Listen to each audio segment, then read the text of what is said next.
국회의원회관에서 더불어민주당 박용진 의원 주최로 자동차 결함 피해자 제보 간담회가 열렸습니다. 연이은 산타페 급발진 의심 사고가 중점적으로 다뤄지는 자리라고 하는데요.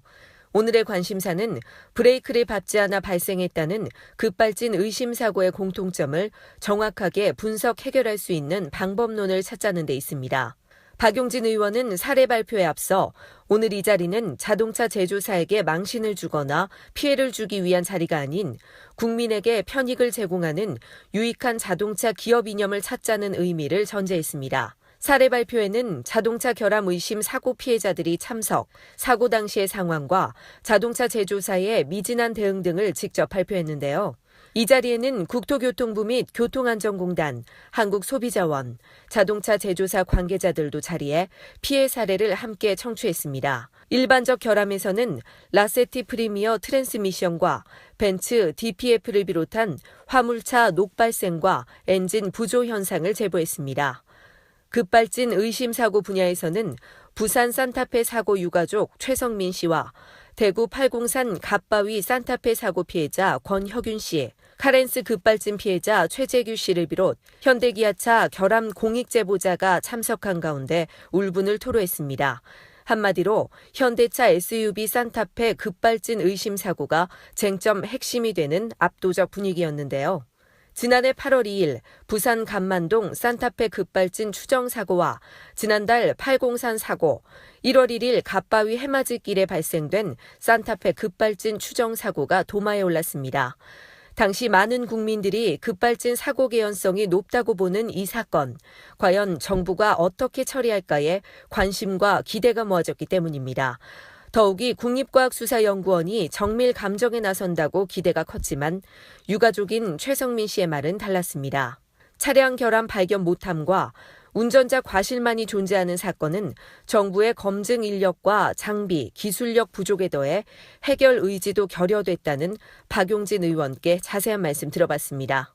자동차 급발진과 관련된 그리고 자동차 안전 문제와 관련된 여러 피해 사례는 자꾸 급증을 하는데 이를 규명하거나 피해를 보상하기 위한 제도적 장치 또는 정부 측의 노력은 많이 부족한 게 사실입니다. 그 때문에 오늘 이제 피해 사례와 함께 정부 부처 관계자들이 함께하는 자리를 만들어서요.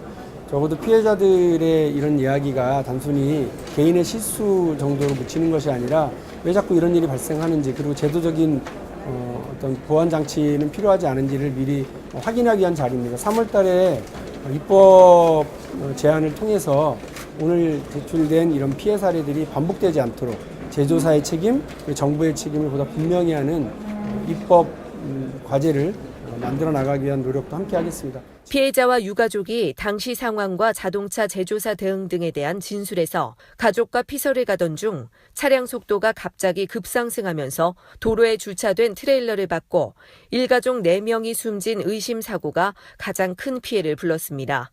겨우 목숨을 건진 사고 당사자는 택시 경력 20년의 베테랑 운전자로 현재 중상을 입은 상태라 와이프와 자식 둘을 잃은 사위가 억울함을 토해냈는데요. 한 달 뒤 국과수는 차량 파손이 심해 감정이 불가능하다는 발표를 했습니다. 그런데 4개월을 조사한 경찰은 더 황당한 판단으로 운전자 과실로 결론을 냈습니다. 부산 남부경찰서는 사고 당시 2002년식 산타페의 사이드 브레이크를 당기지 않은 점 등의 운전자 과실이 있다고 했습니다. 이는 급발진 가능성이 없다는 해명인데 자동차 전문가들은 이해도 납득도 할 수 없다는 견해를 밝혔습니다. 최 씨가 직접 가속 상황에서 사이드 브레이크를 걸어보는 실험을 반복했다고 하는데요. 절대로 서지 않았다면서 절망스러운 눈물을 흘렸습니다. 해맞이를 갔다 사고로 부인을 잃을 뻔한 2015년식 운전자 권혁윤 씨도 급발진 사고 대책 마련을 촉구했는데요. 해군 장교 출신인 23년 무사고 운전자는 갓바위 입구 내리막 산길에 세워둔 차에 올라 출발하는 순간 굉음을 내며 앞으로 튀어나갔다고 했습니다.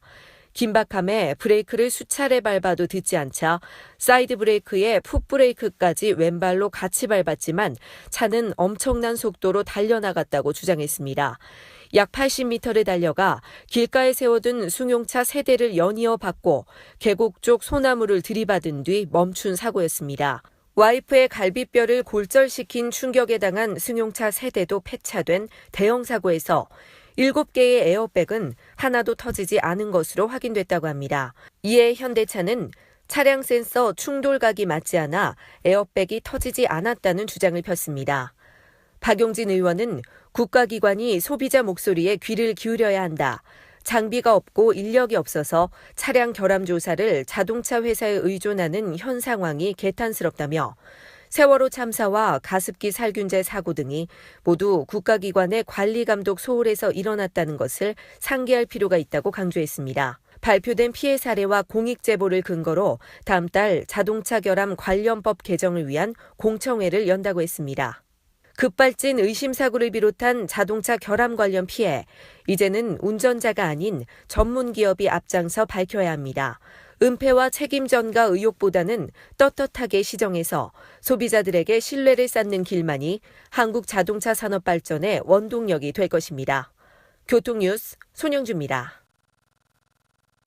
이 병인들 어떠하리 저 병인들 어떠하리 소주병은 100원이요 맥주병은 130원. 반환하면 보증금이 내 지갑에 들어오네. 2017년 1월 1일부터 보증금이 2배 이상 인상됩니다. 라벨의 재사용 표시와 환불 금액을 확인하세요. 내 돈 챙겨 부자 되세요. 빈년기 보증금을 꼭 돌려받으세요.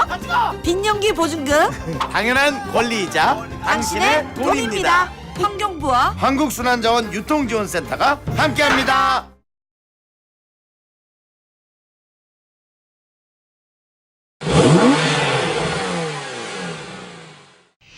산업통상자원부는 친환경 자동차를 리드해갈 수소차 시대를 구체적으로 앞당기는 로드맵 구현을 위한 수소 융합 얼라이언스 상설 추진단 창립총회를 서울 더 플라자 호텔에서 개최했습니다. 지난해 8월 민간 중심의 수소차 보급과 충전 인프라 구축 차원에서 발족된 수소 융합 얼라이언스의 원활한 활동을 지원하게 될 공식 상설기구가 정식 출범한 건데요. 지방자치단체와 수소차 부품업체, 수소제조와 유통업체, 수소충전소 설치업체 등이 동참한 민관협의체 결성과 활성화 등의 다양한 정책과제 발굴이 뿌리를 내린 셈입니다. 행사에는 정만기 산업부 1차관과 국회 신재생에너지포럼 공동대표인 더불어민주당 이원욱 의원이 참석했습니다. 축사에서 이원욱 의원은 우리는 위기인지 기회인지 모를 갈림길에 서 있다면서 현재 한치 앞을 내다볼 수 없다며 파리 기후 협정 체결과 4차 산업혁명 시대 도래 또한 우리가 넘어서야 할 지점임을 강조했습니다. 오늘 설립된 민관 공동조직이 서로의 이점을 공유하면서 수소사회 창설에 노력한다면 새로운 돌파구가 된다는 희망론도 제시했습니다. 혁신이라는 돛을 달고 순항할 수 있는 길을 열어달라는 당부로 축사를 마쳤습니다. 정만기 산업부 1차관은 신기후체제의 출범과 4차 산업혁명 일환으로 급속한 성장을 맞고 있는 전기차 시장에 대한 지속적인 지원도 필요하지만 앞으로 열릴 수소차 시장 또한 사전 준비가 시급하다는 것을 언급했습니다. 이는 이사회와 상설 사무국이 앞장서 수소 유통 구조와 적정 수소 판매 가격 분석을 기반으로 한 수소차 시장 활성화를 비롯 향후 시장 경제에 미리 대비하는 준비성을 피력한 겁니다. 그래서 수소 융합 얼라이언스 추진단 이승훈 사무총장에게 발족 의미를 들어봤습니다. 수소 융합 얼라이언스 추진단은 대기 오염 문제와 온실가스 감축 문제에 대응하기 위해서 만들어진 조직으로 대안으로 지금 대구되고 있는 수소 에너지 활성화를 위해서 만들어졌습니다. 민관 협의체로 정부와 산업계, 학계가 참여하는 조직으로 구성되어 있고 차후 워킹 그룹을 통해서 세부적인 전략을 만들어갈 예정입니다. 정부도 수소차 사업 모델 검증과 일반 국민들의 수소차 이용 경험 확대를 위한 광주광역시를 기점으로 올 3월부터 카쉐어링 시범 사업을 추진한다고 밝혔는데요. 지난 12월 13일 환경부와 울산광역시, 현대자동차가 울산시청 앞 햇빛광장에서 국내 최초 시범 운행을 펼치는 수소 전기차 택시 시범 사업 발대식과도 같은 맥락이라 생각됩니다. 올해 15대로 늘어나는 수소택시는 지난해 2020년 4,000대 보급 목표를 이끄는 견인 역할에 나섰기 때문입니다. 게다가 57대의 투싼 IX 수소차가 배정된 지난달에는 디젤차보다 싼 가격에 구입할 수 있는 지원 혜택도 발표됐습니다. 공공기관과 민간법인이 수소 연료 전지차를 구매하면 보조금 5,500만 원에 더해 국세와 지방세까지 최대 600만 원의 감면 혜택이 주어집니다. 수소로 전기를 만들어 모터를 구동하는 수소차는 충전 시간이 길고 주행거리는 짧은 전기차 단점을 해결한 친환경 자동차라서 더 관심을 끌고 있는데요. 3분에서 5분 정도 소요되는 충전으로 415km를 주행하는 수소 연료와 자동차 특성 때문입니다. 하이라이트인 이사회 의장과 감사 선임에서는 이승훈 한국가스공사 사장이 초대 이사장으로 선출됐는데요. 신임 의장은 수소 연관 산업이 우리의 새로운 성장 동력으로 자리매김할 수 있도록 최선을 다하겠다고 답했습니다. 오늘 선임된 추진단 오인환 감사에게 향후 추진될 계획들에 대해 알아봤습니다.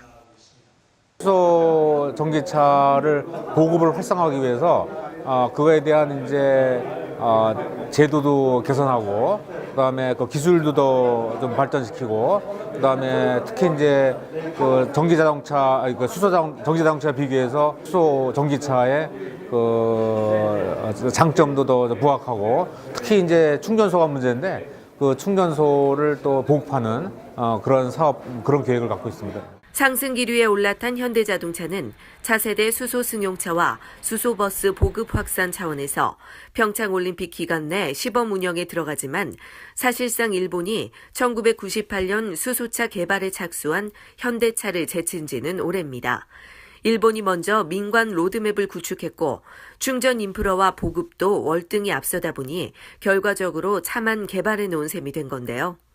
중국도 한창 무르익어가는 전기차와 플러그인 하이브리드차 보조금을 2020년까지 단계적으로 낮춘 반면 수소차 정책 유지를 위한 수소전기 버스 개발을 캐나다에 의뢰한 상황입니다. 일본 또한 2030년까지 수소 충전기 900기 구축과 수소차 80만 대 판매 청사진을 제시했습니다. 미국 캘리포니아는 2025년 330만 대 보급을 계획했고 북유럽은 독일과 영국을 구심으로 한 차량 수와 충전소 보급을 늘리고 있습니다. 그런데 2020년 수소차 보급 대수 1만 대를 공약한 우리는 어떤가요? 일본은 충전소 인프라 구축이 한창인데 반해 수소차 보급 병행이 아닌 오로지 전기차 보급 정책에만 일관해 왔습니다. 차는 생산되는데 동력원인 수소 충전 시설이 뒷전으로 밀린 결과가 된 만큼 더 이상 늦춰서는 안 됩니다. 현대차가 세계 최초로 만든 양산차 시장에 도요타와 혼다가 발을 들여놓으면서 마치 한일전 모양새가 됐습니다. 수소전기차 시장 선점을 위해 현대차와 글로벌 완성차 업체들이 전초전을 벌이는 양상이라 정부의 적극적 지원과 대책이 승부수를 가릴 것입니다. 교통뉴스 손영주입니다. 이 병인들 어떠하리 저 병인들 어떠하리 소주병은 100원이요 맥주병은 130원. 반환하면 보증금이 내 지갑에 들어오네. 2017년 1월 1일부터 보증금이 2배 이상 인상됩니다. 라벨의 재사용 표시와 환불 금액을 확인하세요. 내 돈 챙겨 부자 되세요. 빈년기 보증금을 꼭 돌려받으세요. 빈년기 보증금 당연한 권리이자 당신의 돈입니다. 환경부와 한국순환자원 유통지원센터가 함께합니다. 교통뉴스 2월 넷째 주 퀴즈입니다. 주간뉴스 270회에서 수소차 시대를 구체적으로 앞당기는 로드맵 구현을 위해 창설된 사단법인의 이름은 무엇인가요? 정답 아시는 분은 카티비뉴스.com 퀴즈 메뉴에 올려주시기 바랍니다. 당첨 시청자께는 카렉스 자동차 케미컬 세트 상품을 보내드립니다. 이번 주 당첨은 경상북도 구미시 도량동 김동엽 씨입니다. 시청자 여러분의 많은 참여 부탁드립니다.